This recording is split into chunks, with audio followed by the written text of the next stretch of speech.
Hello friends, welcome to civil engineering Tamil. இன்றைக்கி நம்ம என்ன பார்க்க போகிறோம் அப்படின்னா, அண்டர் கிரவுண்ட் வாட்டர் டேங்க் கட்டுறோம் அப்படின்னா அதுக்கு என்னென்ன ஃபேக்டர்ஸ்லாம் வந்து நம்ம கன்சிடர் பண்ணுவோம் அப்படிங்கிறத பற்றி தான் பார்க்க போகிறோம். வாங்க வீடியோக்குள்ள போகலாம். ஸோ பெரும்பாலும் பார்த்தீங்க அப்படின்னா நம்ம அண்டர் கிரவுண்ட் வாட்டர் டேங்கில் நிறையா ஃபெயில் ஆகிறதுக்கு சான்சஸ் இருக்குது. ஸோ ஃபெயில் ஆகுது அப்படின்னா என்ன அர்த்தம் அப்படின்னா நிறையா கிராக்ஸ் இருக்கும், இல்லாட்டி அப்படின்னா தண்ணி வந்து லீக்கேஜ் ஆகும். இந்த மாதிரி ப்ராப்ளம்ஸ் வந்து நம்ம மோஸ்ட்டாக வந்து நம்ம கன்ஸ்ட்ரக்ஷனில் பார்த்துட்ருக்குறோம்.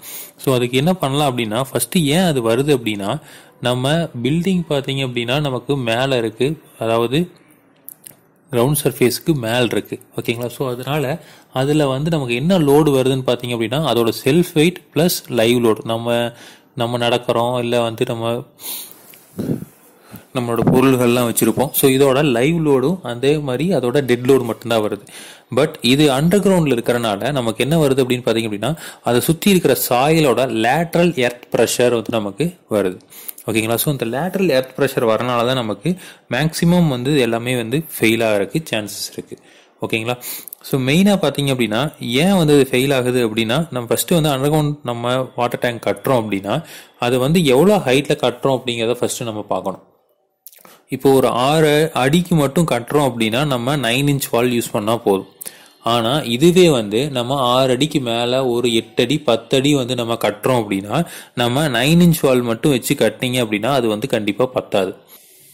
ஸோ இப்போ ஒரு 10 அடி வந்து நம்ம கட்டுறோம் அப்படின்னா ஸோ ஃபஸ்ட்டு 6 அடி விட்டுருங்க. ஸோ அதாவது கீழே மேலே இருந்து 6 அடி விட்டுருங்க. அது கீழே எவ்வளோ அடி இருக்கும் அப்படின்னா 4 அடி இருக்கும், ஓகேங்களா. ஸோ இப்போது நம்ம கீழே 4 அடிக்கு வந்து என்ன பண்ணணும் அப்படின்னா கண்டிப்பாக வந்து 1.5 அடி செவுரு வந்து நம்ம கட்டணும். அதுக்கு மேலே என்ன பண்ணிக்கலாம் அப்படின்னா 9 இன்ச் வால் வந்து கட்டிக்கலாம், ஓகேங்களா. ஸோ இப்போது அந்த லேட்ரல் எர்த் ப்ரெஷரை தாங்கக்கூடியது பார்த்தீங்க அப்படின்னா ஒரு 9 இன்ச் வால் எவ்வளோ தாங்கும் பார்த்தீங்கன்னா ஒரு 6 அடி வரைக்கும் இருக்கிறப்போ வந்து தாங்கும். அதுக்கு மேலே இருக்கிறப்போ வந்து கண்டிப்பாக வந்து பேஸ் வந்து கொஞ்சம் பெருசாக போடணும், ஓகேங்களா. நெக்ஸ்ட் பார்த்தீங்க அப்படின்னா கீழே நம்ம காங்கிரீட் பேஸ் போட்டுட்டோம், அதனால வந்து நம்மளுக்கு எந்த ப்ராப்ளமும் இல்லை, நம்ம வந்து எவ்வளோ வேணாலும் வந்து என்ன பண்ணிக்கலாம், நம்ம வந்து 9 இன்ச் வாலே கட்டினா போதும், எவ்வளோ ஆழம் வேணாலும் நம்ம பண்ணிக்கலாம் அப்படின்னு சொன்னால் அது வந்து யூஸே கிடையாது. ஏன் அப்படின்னா நமக்கு வந்து லோடு வந்து நான் ஏற்கனவே சொன்ன மாதிரி லோடு வந்து லேட்ரல் எர்த் ப்ரெஷர், அதாவது சைடில் தான் லோடு வருதுங்க, ஓகேங்களா. ஸோ அதனால பேஸை மட்டும் நம்ம காங்கிரீட் போட்டுட்டு மேலே இருக்கிற வாலெல்லாம் பார்த்தீங்க அப்படின்னா நம்ம சின்னதாக வச்சுட்டோம் அப்படின்னா அதனால எந்த யூஸுமே வந்து நமக்கு இல்லை, ஓகேங்களா. ஸோ அதே மாதிரி நம்ம வந்து என்ன பண்ணலாம் அப்படின்னா, இந்த லீக்கேஜ் வருது, நிறைய லீக்கேஜஸ் இருக்குது அப்படின்னா அதை தடுக்கிறதுக்கு என்ன பண்ணலாம் அப்படின்னா நம்ம பிளாஸ்டிங் அப்பவே வந்து வாட்டர் ப்ரூஃப் ஏஜென்ட்ஸ் நிறையா இருக்குது, அந்த ஏஜென்ட்ஸை போட்டு என்ன பண்ணலாம், நம்ம வந்து அதை அரெஸ்ட் பண்ணலாம். ரெண்டாவது பார்த்தீங்க அப்படின்னா நம்ம யூஸ் பண்ணுற பிரிக்ஸ் பார்த்தீங்க அப்படின்னா ஃப்ளையாஷ் பிரிக்ஸாக இருக்கட்டும் இல்லை வந்து ரெட் மட் பிரிக்ஸாக இருக்கட்டும், நம்ம ஒயர் கட் பிரிக்ஸ் யூஸ் பண்ணால் அப்படின்னா நமக்கு ரொம்ப நல்லது. ஏன் அப்படின்னா அதில் வாட்டர் அப்சார்ப்ஷன் வந்து ரொம்ப குறைவாக இருக்கும், ஓகேங்களா. So first class bricks use பண்ணுறோம் அப்படின்னா நம்ம வாட்டர் அப்சார்ப்ஷன் கம்மியாக இருக்கும். அப்போது நம்ம வந்து கட்டும்போதே வந்து நம்ம கலவையில் இருக்கிற எந்த வாட்டரையும் ஆகுது அதை அப்சர்வ் பண்ணிக்காது. அப்போ வந்து நம்ம அதே மாதிரி நல்லா க்யூரிங் பண்ணிட்டோம் அப்படின்னா அது வந்து என்ன ஆகாது, எக்ஸ்பென்ஷன் கிராக்ஸ் வந்து நமக்கு வராது, ஓகேங்களா. ஸோ தெர்மல் கிராக்ஸ் வந்து வராது. ஸோ இப்போ கிராக்ஸ் வரல அப்படின்னாவே நம்ம அந்த இடத்துல வந்து லீக்கேஜ் வந்து நம்ம ஈஸியாக அரெஸ்ட் பண்ணிடலாம், ஓகேங்களா. ஸோ அதே மாதிரி நம்ம ஈபாக்சி கோட்டிங்ஸ் வந்து நம்ம போடுறதுக்கு சான்சஸ் இருக்குது. ரொம்ப லீக்கேஜ் அதிகமாக இருக்குது அப்படின்னா வந்து என்ன பண்ணலாம் அப்படின்னா, அதாவது வாட்டர் லேக்டு ஏரியாஸாக இருக்குது அப்படின்னா நம்ம என்ன பண்ணலாம் அப்படின்னா ஈபாக்சி கோட்டிங் கூட நம்ம உள்ளே கொடுக்கலாம். ஒரு சில பேர் என்ன பண்ணுவாங்க அப்படின்னா உள்ளே பெயிண்ட் அடிச்சிடுவாங்க. ஸோ பெயிண்ட் அடிக்கிறதுனால நமக்கு எந்த யூஸும் கிடையாது.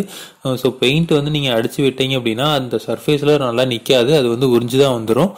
அப்படியே உறிஞ்சு வரலைனாலும் அந்த பெயிண்ட் வந்து எவ்வளோ தூரத்துக்கு வந்து வாட்டரை அரெஸ்ட் பண்ணும் அப்படின்னு சொல்ல முடியாது, ஓகேவா. ஸோ ஸ்ட்ரக்சர் கொலாப்ஸ் ஆயிருச்சு அப்படின்னாவே நீங்கள் என்னதான் பெயிண்ட் பண்ணினாலும் அந்த பெயிண்டோட திக்னஸ் ரொம்ப குறைவாக தான் இருக்கும், கண்டிப்பாக வந்து வாட்டர் வந்து லீக் ஆக ஆரம்பிச்சிடும், ஓகேங்களா. ஸோ நம்ம டிசைன் பண்ணுறப்பவே வந்து வாட்டர் டேங்க் டிசைன் பண்ணுறப்பவே வந்து நம்ம கிராக் வரக்கூடாது அப்படிங்கிறத டிசைன் பண்ணுறோம். அதனால தான் வந்து வாட்டர் டேங்க்ஸ் எல்லாமே பார்த்தீங்க அப்படின்னா நம்ம கான்கிரீட் வாட்டர் டேங்க்ஸ் கட்டினீங்க அப்படின்னா எல்லாமே வந்து ஒர்க்கிங் ஸ்ட்ரெஸ் மெத்தடில் தான் நம்ம டிசைன் பண்ணுவோம், ஓகேங்களா. ஸோ இதில் எல்லாத்துலேயுமே வந்து ஹெவியாக தான் வந்து நம்ம டிசைன் பண்ணுவோம். ஏன்னா வந்து கிராக்ஸ் அப்படிங்கிறது வந்து not allowed for water tanks. So அதில் ஒர்க்கிங் ஸ்ட்ரெஸ் மெத்தடில் கிராக்ஸ் வந்து அலோவபிளே கிடையாது, ஓகேங்களா. ஸோ நம்ம ஒரு வாட்டர் டேங்க் கட்டுறோம் அப்படின்னா அதை வந்து ரெண்டாவது ரீஒர்க் பண்ணாத மாதிரி நம்ம பார்த்துக்கணும். ஸோ ஏன் அப்படின்னா நம்ம வாட்டர் டேங்க் கட்டிட்டு அதுக்கு மேலே என்ன பண்ணுவோம், கான்கிரீட் போட்டுருவோம். அதுக்கப்புறம் வந்து நம்ம ஃபுல்லாக மேலே வச்சுட்டு ஒரு மேன் ஹோல் மட்டும்தான் கேப் விடுவோம். இப்போ ரெண்டாவது ரீஒர்க் பண்ணுறோம் அப்படின்னா அது வந்து நமக்கு ரொம்ப கஷ்டம். அட் த சேம் டைம் நம்ம ஃபுல்லாக எடுத்துட்டு திரும்ப வந்து மறுபடியும் வாட்டர் டேங்க் கட்டினீங்க அப்படின்னா நம்மளோட செலவு பார்த்தீங்க அப்படின்னா ரொம்ப அதிகமாயிரும். ஓகேங்களா. ஸோ வாட்டர் டேங்க் கட்டுறப்போ நம்ம ரொம்ப கேர்ஃபுல்லாக வந்து நம்ம டிசைன் பண்ணணும். ஸோ மறுபடியும் அடுத்த வீடியோவில் பார்க்கலாம். தேங்க்யூ.